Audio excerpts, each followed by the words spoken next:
Have you ever watched someone walk into a crowded room and just effortlessly command attention? They speak up without hesitating, they completely own their space, and they just seem to radiate this magnetic aura. It makes you wonder, right? Like, why them? What exactly do they have that the rest of us don't?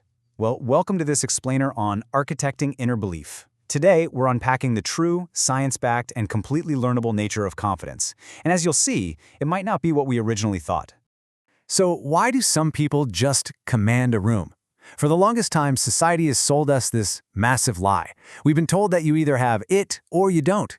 We just kind of assume that commanding a room requires innate talent or winning the genetic lottery with your looks or, just blind luck. But as we dig into the research, that myth falls apart pretty quickly. The secret isn't talent, it's not looks, it's literally just confidence. All right, Section 1, the truth about confidence. Let's separate fact from fiction. Now, what's really interesting about this is that we need to get one thing straight right out of the gate. Confidence is absolutely not a genetic trait. Instead, I want you to think of it like a muscle. And just like any muscle in your body, it requires intentional, consistent resistance training to actually grow.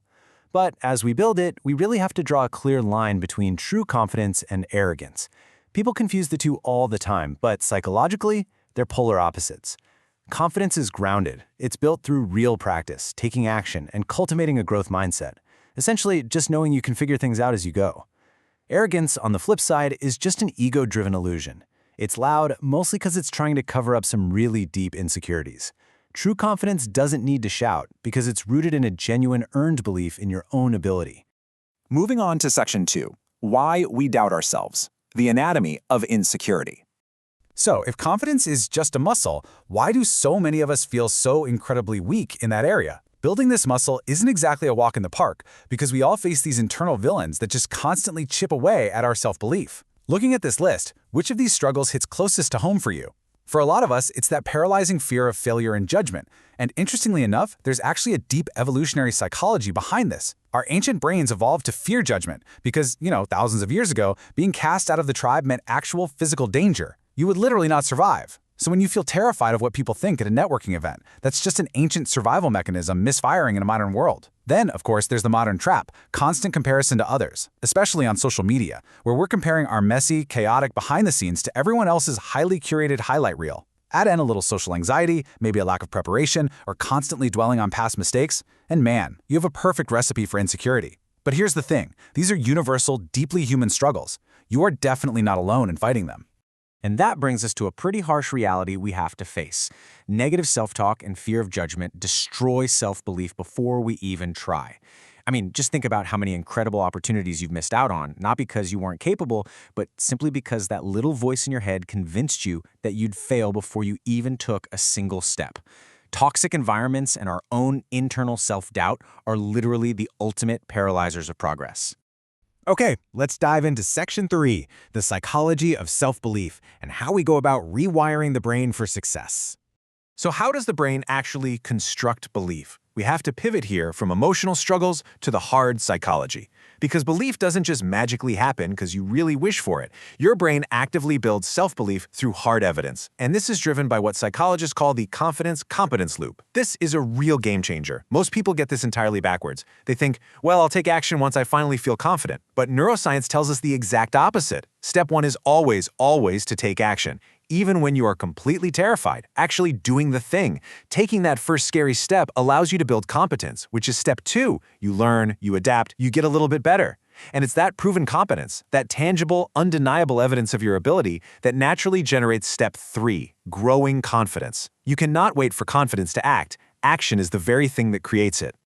Which brings us to Section 4, strategies to build confidence. We've got 10 powerful methods to unpack here. So we know the loop now, right? But how do we actually jumpstart it? Well, we're going to architect our confidence using actionable strategies derived straight from behavioral psychology. And this brilliantly illustrates how we fight this battle on two fronts at the exact same time, our internal mindset and our external actions. On the internal side, we're actively replacing that negative self-talk with empowering thoughts. We're shutting down the toxic comparison game, and we're letting go of this crazy illusion of perfectionism so we can just focus on messy, real progress. But, and this is key, you have to pair that internal rewiring with external actions. That means gradually, step by step, exposing yourself to your fears. It means sitting up straight, making eye contact, smiling, because believe it or not, modifying your body language actually sends physical signals back to your brain, tricking it into feeling bolder and actively lowering stress hormones like cortisol. And finally, just out-preparing everyone else in the room to completely remove the variable of uncertainty. Now, out of all these strategies, there is one that stands out above the rest. It is absolutely crucial, and that is keeping small promises to yourself. It's so simple, but incredibly impactful. Think about it like this. If you had a friend who just constantly canceled plans with you, you'd pretty quickly stop trusting them, right? Well, when you say you're going to wake up early, or hit the gym, or finish a project, and then you just hit snooze or stay on the couch, you are repeatedly breaking a promise to yourself. True self-trust, which is the absolute bedrock of genuine confidence, is forged through the daily discipline of honoring those tiny, seemingly insignificant commitments you make to yourself. To really build on those strategies, we have to develop a strong baseline, because confidence requires a solid foundation. You need to be continuously developing new skills, because the simple process of learning inherently boosts your self-efficacy. And you absolutely must optimize your physical health. Seriously, you literally cannot outthink a bad diet, zero exercise, and terrible sleep. Sleep deprivation severely impairs your brain's emotional regulation centers. It makes you way more susceptible to anxiety and self-doubt. Your physical vitality directly feeds your mental boldness. And finally, start a confidence journal and actively celebrate your small wins. By acknowledging those tiny victories, you are physically training your brain's reticular activating system to start scanning your environment for success rather than failure. Over time, that fundamentally rewires your reward pathways. All right, Section 5, your 30-day action plan, the architect's blueprint. Okay, theory is great and all, but execution is the whole shebang. It's time to stop procrastinating, stop overthinking, and actually start applying these habits in real life. We've got a 30-day challenge here to systematically rewire your brain. It starts off pretty gently in week 1, where the focus is entirely on your internal environment, setting up morning affirmations, and outlining super clear, achievable goals. Once that foundation is locked in, week 2 turns your focus outward. This is where you gradually face a small fear, like maybe just choosing to speak up in one single meeting or initiating a conversation you'd normally avoid. As you build that momentum into week 3, you start optimizing the physical realm. You master your posture, you hold eye contact a little longer, and you completely over-prepare for whatever tasks you have.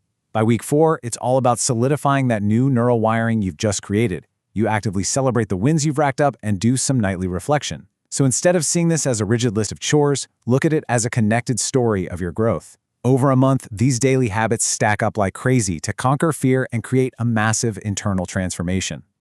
As we wrap up this explainer, I want to leave you with this final, truly powerful thought. Confidence doesn't come before action. Confidence comes from action. Every single time you face a fear, every time you keep a promise to yourself, and every time you step even a single inch outside your comfort zone, you become stronger. That confident version of yourself, it isn't some distant fantasy. That person already exists right there inside.